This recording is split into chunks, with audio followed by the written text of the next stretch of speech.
The Tea Party has yet to officially back a GOP contender in the 2012 presidential race. It's a fact that comes as, well, somewhat of a surprise to the head of one of the movement's key groups. Take a listen. Honestly, Ron, I mean, I don't know. I don't know that who we're going to support. I would have thought that we would have already been supporting somebody. No, but don't tell. I know it's hard to especially here right now, to like break news who Tea Party is going to. Yeah, but who do you think would be the best candidate to really go at Barack Obama? That's the worst thing, is I don't know. Last night after the debate, I posted on my Facebook wall that I felt worse after that debate, and I'm going to go start a cupcake shop. Well, if she doesn't know, maybe they don't like any of them. For more, let's bring in David Hawkings, editor of CQ Roll Call's Daily Briefing. David, good to see you. You know, look, good morning, Greg. Michelle Bachmann and Rick Perry and Rick Santorum should be Tea Party favorites, and yet their poll numbers are absolutely abysmal. Is the influence of the Tea Party beginning to diminish? What's going on here? Well, I don't think the influence of the Tea Party is beginning to diminish. I think it's a little early yet. They've still got a little time to get themselves together. One thing that, of course, we need to remember is that the Tea Party is not a monolith. It's not even, I would argue, as monolithic as the socially conservative movement, which has just a couple of true leaders. The Tea Party is a pretty diffuse group. They actually stand for a relatively broad range of things.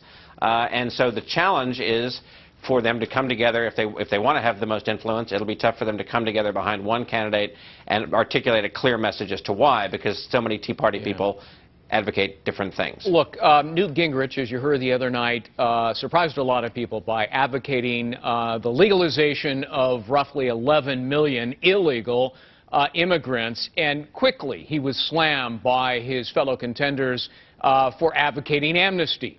In Iowa, particularly western Iowa, apparently it is not playing very well. Stephen King, as you know, very influential in Iowa politics among Republicans, and a leading voice against illegal immigration, said this, quote, "When you have a campaign that's ascending and you make a statement like that, it's like you're backing off on the throttle and diminishing yourself." And the top aide of the Republican Governor, Terry Branstad, said this, "Iowa caucus goers want a solution that does not include amnesty, and if they can paint Newt with an amnesty brush, it will be toxic for his campaign."